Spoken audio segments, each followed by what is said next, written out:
Assalamualaikum warahmatullahi wabarakatuh. Selamat datang kembali di channel M. Hudori.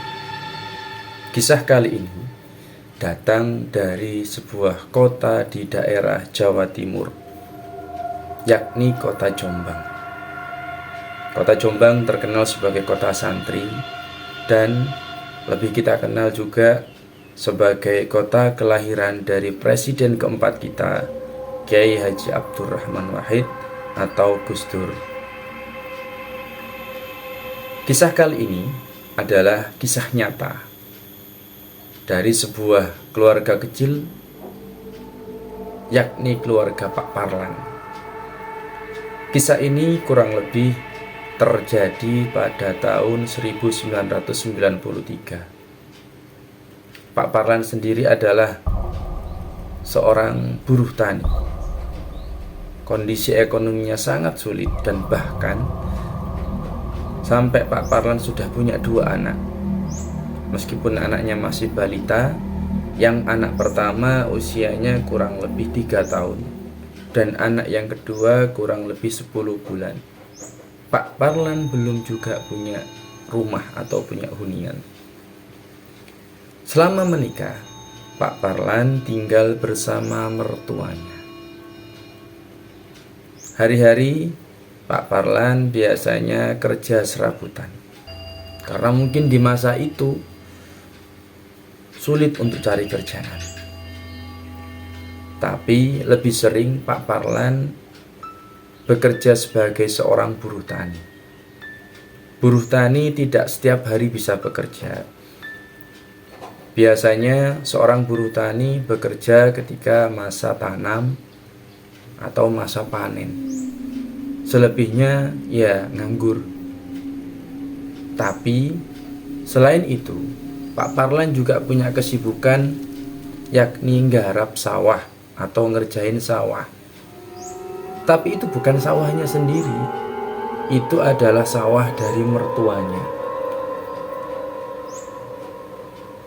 Tidak beruntungnya beliau adalah meskipun Pak Parlan yang menggarap sawah tersebut, mengerjakan sawah tersebut, dan tidak jarang pekerjaan itu benar-benar dilakukan sendiri, tidak sampai harus membayar buruh tani. Namun Pak Parlan setiap kali panen tidak pernah yang namanya diberikan hasil panen tersebut. Jadi dan Pak Parlan dan keluarganya hanya mengandalkan pemasukan dari beliau bekerja sebagai buruh tani. Kalau menggarap sawah mertuanya, ya Pak Parlan nggak dapat imbalan apapun. Dan Pak Parlan begitu dilema. Kenapa? Karena tidak ada tempat tinggal lagi. Akhirnya Pak Parlan coba-coba mencari pekerjaan. Setelah menunggu mencari sekian lama, kakak pertama dari Pak Parlan ngasih kabar kalau ada lowongan pekerjaan sebagai tukang kebun di sebuah sekolah dasar di Jombang. Akhirnya Pak Parlan nyoba melamar pekerjaan ke tempat tersebut, ke SD tersebut sebagai tukang kebun. Alhamdulillah Pak Parlan diterima. Dan beruntungnya di situ tukang kebun difasilitasi rumah dinas atau rumah jaga. Jadi selain menjadi tukang kebun juga harus menjaga sekolah. Seperti itu ceritanya.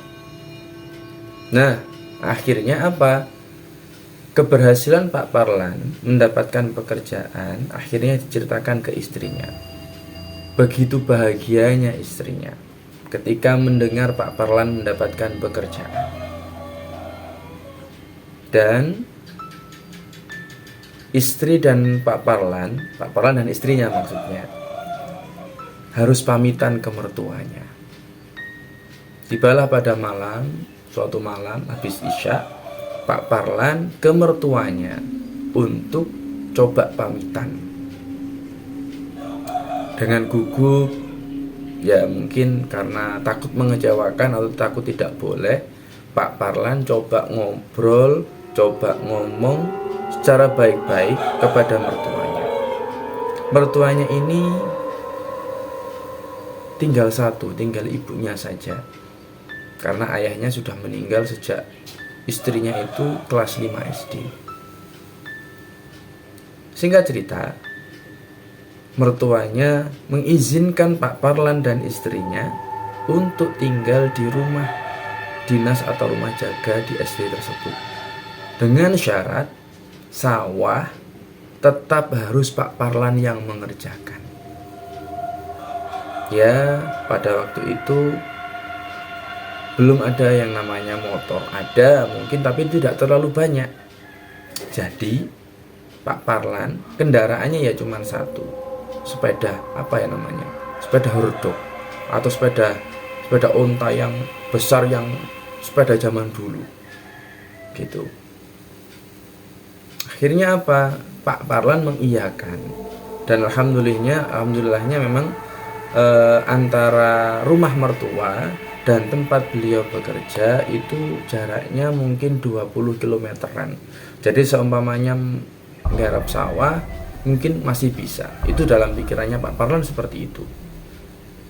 Akhirnya tibalah pada waktunya Pak Parlan dan keluarganya pindahan ke rumah yang disediakan untuk tukang kebun SD. Akhirnya Pak Parlan coba nyewa pick up, bawa barang-barang termasuk keluarganya, termasuk sepedanya, dinaikkan ke atas pick up, berangkat dengan hati yang sangat bahagia menuju rumah yang ada di SD tersebut. Kisah mistisnya dimulai dari sini. Akhirnya setelah tertata semuanya, rumahnya dirapikan, dibersihkan. Karena apa? Di situ sebenarnya beberapa kali ada tukang kebun, tapi tidak kuat, entah kenapa. Nah, dari situ ceritanya dimulai. Pak Parlan pada waktu itu anaknya sudah berusia kurang lebih, saya bilang tadi 3 tahun, antara 3 tahun sampai 3,5 tahunan. Masih kecil. Masih anak itu ya berarti masih senang-senangnya bermain pada waktu itu. Karena di situ tempat sekolahannya atau rumah dinasnya kan jadi satu, ya, jadi satu gedung sekolah terus rumah itu jadi satu. Itu jauh dari pemukiman, ya lumayan jauh lah. Jadi kalau soalnya ada apa itu nggak sampai Pak Parlan tahu. Bener-bener agak jauh dari pemukiman. Anaknya kan ya yang namanya anak seusia gitu. Ketika pagi mungkin bisa main sama anak-anak di sekolahan. Tapi ketika siang atau sore, anaknya Pak Parlan ini biasanya main di halaman rumah. Kan halaman rumah kan juga termasuk halaman sekolah, agak luas gitu kan ya. Ya ibunya tenang karena di situ aman gitu. Yang beliau rasakan ketika main. Sampai pada suatu hari, anaknya ini terlihat asik main. Beberapa kali ibunya mengamati itu terlihat asik main, tidak cuma 1 hari 2 hari. Nah, sampai suatu ketika suasananya itu sudah sangat sore atau waktunya itu sudah sangat sore, anak Pak Parlan ini belum pulang-pulang. Sudah mau maghrib, kan sudah mau gelap ya. Pak Parlan baru pulang dari sawah dengan naik sepeda dan masih ada cangkul di bahunya. Pulang, naruh cangkul, naruh sepeda. Terus akhirnya Pak Parlan ngajak pulang anaknya. Ternyata dilihat Pak Parlan, loh, anak ini kok ngobrol, tapi ngobrol sama siapa gitu. Terus akhirnya ditanya, "Le, ndang mantuk." Maksudnya, "Nak, segera pulang." gitu. Le itu bahasa panggilan untuk anak laki-laki. Le, ndang mantuk, ndang pulang, segera pulang gitu. Nah, akhirnya anaknya ini sebentar, ini loh, masnya ini loh masih pengen main. Loh, mas siapa gitu kan? Namanya di situ nggak ada anak sama sekali kecuali anaknya Pak Parlan itu. Mas siapa? Nggak ada siapa-siapa kok. Gitu kan kata Pak Parlan. Akhirnya anaknya digendong. Loh ya. Oh, panggilnya bapak, bukan ya. Loh Pak, ini loh Pak, masnya ini dan Mbak ini lo pengen ikut pulang, pengen ikut tidur di rumah kita. Yang namanya anak seusia segitu ngomongnya itu masih terbata-bata, ngomongnya juga masih belum ngomongnya masih kayak anak kecil gitu lah, anak balita, anak kecil yang baru bisa ngomong.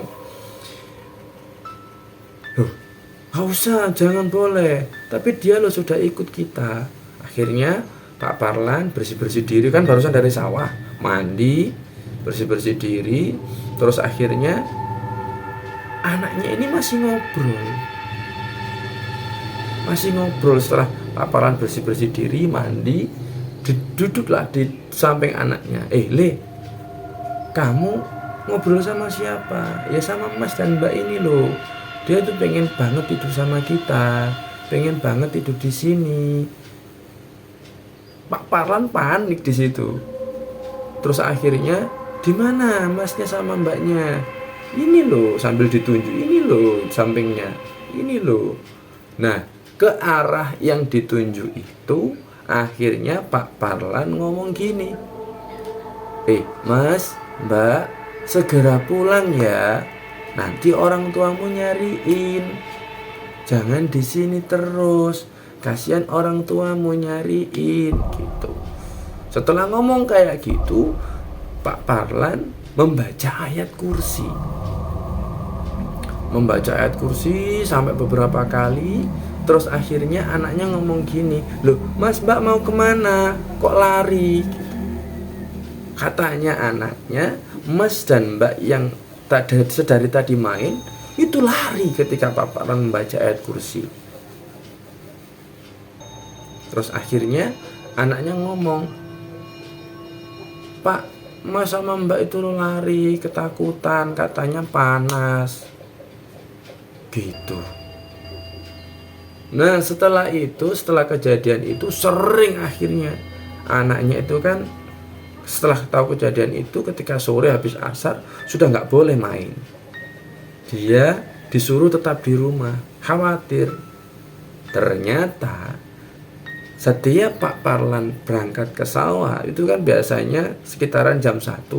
Zaman dulu kan anak sekolah SD itu pulang jam 12. Beda dengan sekarang, anak sekarang kan full day ya. Jadi jam 12 pulang, kisaran jam 1 setelah sholat duhur, Pak Parlan berangkat ke sawah.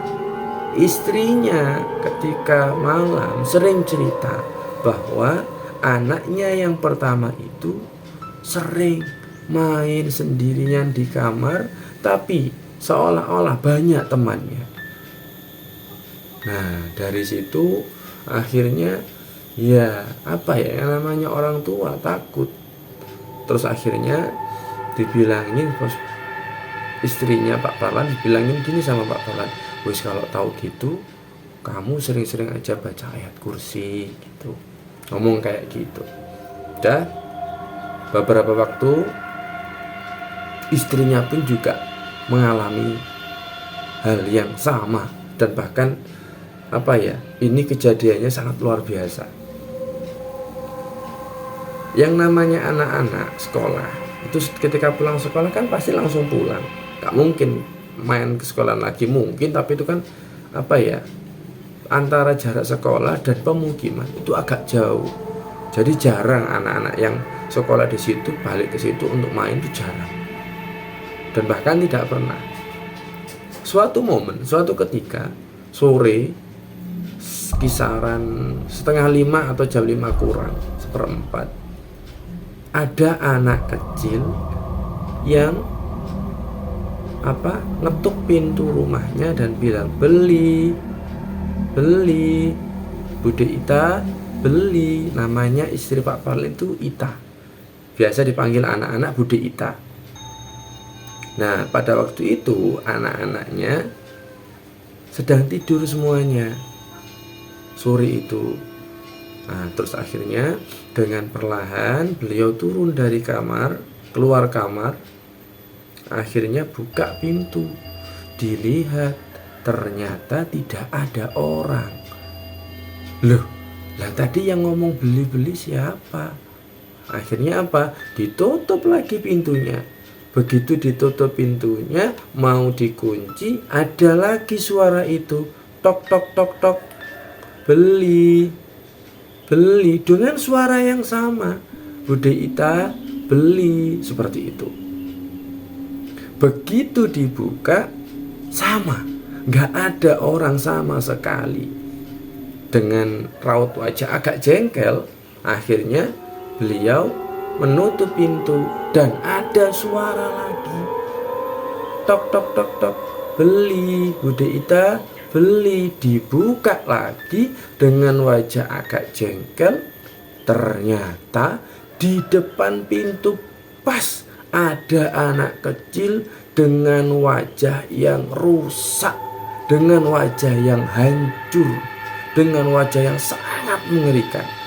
Akhirnya istrinya Pak Parlan karena tidak kuat melihat itu langsung pingsan di depan pintu. Tidak lama setelah itu Pak Parlan pulang, sama seperti biasanya, naik sepeda dan bawa cangkul di pundak kirinya, seperti itu katanya. Terus akhirnya begitu mau masuk rumah, tahu istrinya tergeletak pingsan, Pak Parlan kaget dan histeris. Nyoba bangunin, dek bangun, dek, kenapa ini, dek bangun. Sampai akhirnya Pak Parlan bingung, ambil air dipercikkan ke mukanya, dek bangun, masih belum bangun. Sampai akhirnya ambil minyak kayu putih, dioles-oleskan ke hidung, baru istrinya siuman. Akhirnya istrinya dibantu duduk ke kursi, diambilkan air minum, minumlah istrinya. Begitu agak tenang, istrinya cerita, ya Allah Pak, tadi itu saya lihat ada anak kecil yang wajahnya hancur, rusak, dan baunya busuk. Itu saya kira, saya awalnya dengarnya itu dia mau beli, tapi ternyata Pak, hantu Pak. Dengan nangis, dengan cerita, dengan histeris pokoknya ceritanya ke Pak Parlan. Akhirnya Pak Parlan berusaha menenangkan, usah dek, wis diterima ae nang kene, suka ini kondisi ini. Maksudnya adalah sudahlah dek, disabarin aja. Kita kondisinya di sini, rezekinya di sini, disyukuri saja, istiqomah di sini. Seperti itu. Sudah cerita itu berlalu dan ada momen habis maghrib. Pak Parlan itu kan ada kebiasaan kalau habis maghrib itu nyalain lampu,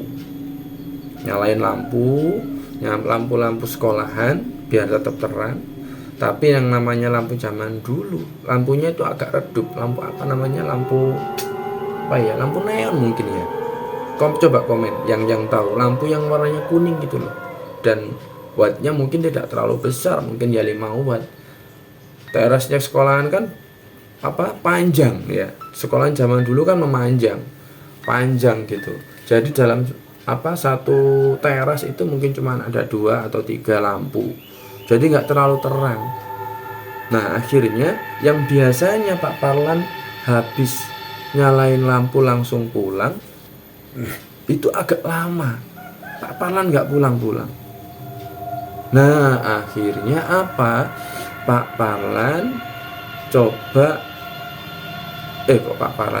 istrinya dan anaknya nyariin Pak Parlan, Pak, denger Pak Parlan sebenarnya suara itu, tapi Pak Parlan di situ yang dirasakan Pak Parlan adalah Pak Parlan sedang ngobrol dengan namanya Mbah Tomo. Akhirnya istrinya nyamperin dengan anaknya yang kecil digendong dan yang agak besar digandeng gitu. Pak, sampean ngapain kok di sini nggak pulang-pulang? Nolehlah Pak Parlan ke istrinya. Ini loh Bu, ngobrol sama Pak Tomo. Loh, ketika ngobrol sama Pak Tomo, beliaunya noleh ke arah orang yang ke arah yang dirasa ada Pak Tomo atau ada orangnya itu. Ternyata di situ nggak ada orang. Nah sehingga Pak Tomonya sendiri langsung melongo, kaget. Loh, lah saya dari tadi ngobrol sama siapa? kok tiba-tiba nggak ada orang. Akhirnya apa? Pak Tomo lari ke arah anak dan istrinya. Akhirnya apa? Anaknya yang pertama digendong dan istrinya digandeng. Dengan langkah agak cepat Pak Tomo ngajak anak istrinya pulang. Diceritakan semuanya ke istrinya ketika sampai di rumah. Dek, saya tadi itu merasa ngobrol sama Pak Tomo, tapi ternyata ketika kamu datang Pak Tomonya nggak ada. Lah iya, dari tadi saya lihat, kata istrinya, Bapak lu, Mas ini ngobrol sama siapa? Kok ngomong sendiri, ngoceh sendiri, tapi sebelahnya apa? Bapak atau Mas ya panggilnya itu nggak ada orang. Jadi selama istrinya melihat Pak Tomo itu ngobrol sendiri gitu. Nah akhirnya ya sudah, ceritanya itu semakin apa ya semakin setiap hari seperti itu. Makanya nggak ada tukang kebun yang kuat kerja di situ, karena mungkin teror yang seperti itu. Bahkan hampir setiap hari terdengar suara entah perempuan yang ketawa, atau suara gamelan, atau suara anak kecil yang nangis. Padahal di daerah situ jauh dari pemukiman. Dari teror itu setiap hari seperti itu. Nah terus akhirnya suatu hari setelah Pak Tomo pulang, ini cerita yang lain ya, cerita yang lain. Pak Tomo pulang dari sawah dengan biasanya naik sepedanya yang tua itu, dihentikan oleh seorang perempuan. Perempuannya itu memakai baju warna putih, serba putih. Ya cantik kelihatan cantik dengan rambut terurai panjang. Terus akhirnya Pak Tomo kaget, loh kok ada perempuan? Sudah sore, bahasa Jawanya itu surup. Surup itu menjelang maghrib. Kok nggak pulang-pulang gitu? Malah Pak Tomonya diberhentikan. Pak, derek jenengan saged, maksudnya Pak numpang bisa gitu. Akhirnya tanpa pikir panjang dan rasa iba dari Pak Tomo pun mengiyakan. Monggo Bu, nek derek. Dengan sepedanya yang tua itu Pak Tomo memboncenglah si ibu itu. Akhirnya Pak Tomo membonceng jaraknya lumayan dengan rumah, dari rumah Pak Tomo sendiri. Terus akhirnya Pak Tomo membonceng beliau, agak jauh. Mau kemana Bu? Mau pulang. Ini dari tadi nungguin angkot, nungguin kendaraan tapi nggak ada. Oh gitu Bu. Lah dari mana? Dari rumah saudara. Padahal Pak Tomo menemukan atau dihentikan ibunya itu di jalan yang sepi dan jauh banget dari pemukiman. Zaman dulu kan gitu. Jadi jalan itu jauh dari pemukiman, jalan panjang yang benar-benar nggak ada rumahnya gitu loh. Nah akhirnya Pak Tomo ngobrol sampai akhirnya ibunya itu menghentikan Pak Tomo. Pak sampun, Pak sudah di sini saja. Loh, lah ini masih jauh Bu, belum ada kampung. Jenengan mau kemana? Ibu mau kemana gitu? Iya ini sudah sampai. Turun tanpa basa-basi, tanpa berterima kasih, perempuan itu langsung jalan. Nah, Pak Tomo kan kaget dengan sikap ibunya yang seperti itu. Loh, kok nggak ada terima kasih? Maksudnya manusia kok nggak ada rasa terima kasihnya? Sudah dibantuin kok malah langsung nyelonong pergi aja gitu. Nah akhirnya Pak Tomo itu lihat si ibu itu, dan Mas Tomo masih di atas sepeda. Lihat ibu itu, loh, lah perempuan itu kok malah jalan ke arah makam. Tidak lama sebelum nyampe di pintu masuk makam, kan makamnya itu di samping jalan raya, di samping jalan gitu loh, tapi jauh banget dari pemukiman. hilang, tiba-tiba hilang ibu itu. Hilang, entah kemana hilang. Pak Tomo begitu melihat ibunya hilang masih belum percaya kalau ibunya itu hilang, masih belum percaya. Langsung Pak Tomo badannya gemeteran langsung dengan dengan kecepatan penuh menggawa sepedanya sampai di rumah masih gemeteran dan cerita ke ibunya, bu dengan kok ke ibunya, ke istrinya, Bu, Dek, tolong minta tolong ambilkan minum gitu. Akhirnya diambilkan minum, suasana yang agak tenang. Istrinya tanya, loh Pak, Mas kenapa kok sampai agak malam, biasanya kan pulangnya agak cepat, dan kenapa kok sampai gemeteran gitu kan. Akhirnya Pak Tomo bilang, saya tadi itu bantu ibu-ibu, katanya nungguin angkot tapi nggak ada angkot. Akhirnya saya bonceng, ternyata ibunya hilang di depan makam. Ya mungkin itu kuntilanak, seperti itu cerita ke istrinya. Setelah kejadian itu Pak Tomo badannya menggigil dan demam panas selama kurang lebih 1 mingguan. Nah ya gimana ya, kejadian itu bener-bener ya mungkin banyak orang yang bilang kalau tahu atau bisa melihat hantu akan demam badannya, dan itu terjadi di Pak Tomo seperti itu. Tidak lama setelah kejadian itu, yang namanya tukang kebun kan kalau di sekolah negeri itu kan bisa jadi PNS atau pegawai negeri, ya kan. Nah, diangkatlah Pak Tomo sebagai pegawai negeri, tetapi tetap Pak Tomo di posisi sebagai tukang kebun. Nah, selama Pak Tomo menjadi tukang kebun di situ, itu kurang lebih sudah 4 tahunan atau 5 tahun gitu. Nah, di situ Pak Tomo sangat mendengarkan saran-saran dari kepala sekolahnya, dari teman-temannya. Pak Tomo itu kan lulusan SMP ya. Dulu sempat sekolah SMA tapi tidak sampai selesai karena di kelas 2 bapaknya meninggal. Jadi Pak Tomo itu kelas 2 SMA itu bapaknya meninggal dan beliau tidak bisa melanjutkan sekolah.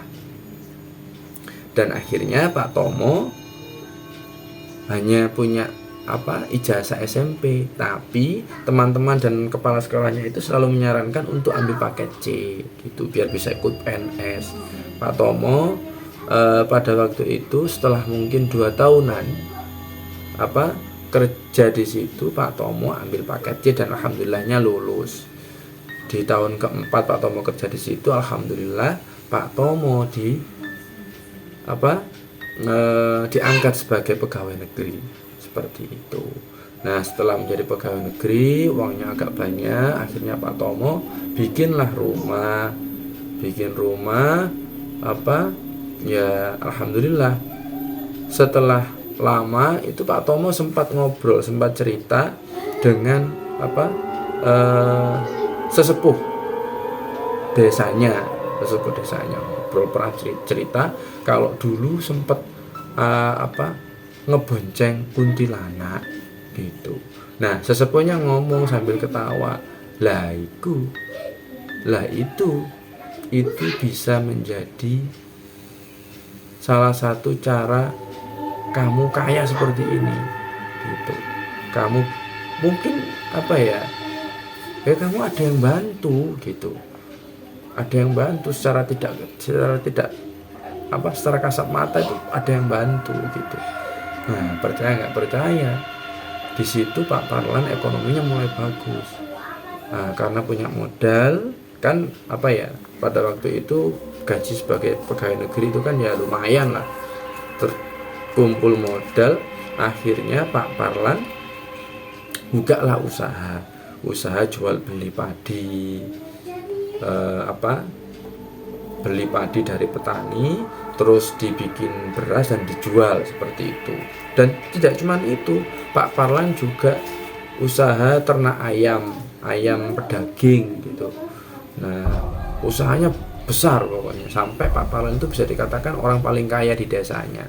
Tapi Pak Parlan, hebatnya Pak Parlan tetap istiqomah pada pekerjaan utamanya, yakni sebagai tukang kebun. Seperti itu. Dan Pak Parlan di rumah pun juga membuka toko. Jadi buka toko atau warung sembako gitu, dan besar banget. Bahkan sampai satu desa itu kalau belanja banyak itu selalu ke Pak Parlan. Seperti itu ya. Percaya nggak percaya, apa yang terjadi dengan Pak Parlan mungkin bisa kita ambil kesimpulan. Jadilah orang yang senantiasa ikhlas, senantiasa sabar, senantiasa baik apapun yang terjadi, apapun yang perilaku orang lain yang diperlakukan kepada kita, tetaplah sabar, tetaplah ikhlas. Insya Allah entah jalan apapun kita akan diperbaiki, mulai dari rezekinya, kehidupannya, dan yang lain-lain. Oke, baik, mungkin video kali ini cukup sampai di sini dulu. Terima kasih buat yang sudah subscribe. Terima kasih sekali, saya doakan semoga rezekinya melimpah, barokah, dan mohon sekali untuk yang belum subscribe, mohon bantuan sodako subscribe-nya. Dan kalau memang video ini bagus, mohon like, komen, dan ini ya, minta tolong untuk bisa tekan tombol loncengnya biar kalian semua bisa melihat video kami sebagai orang pertama yang bisa melihat video kami. Dan sampai jumpa di video selanjutnya. Terima kasih, saya akhiri. Wassalamualaikum warahmatullahi wabarakatuh. Dadah, terima kasih.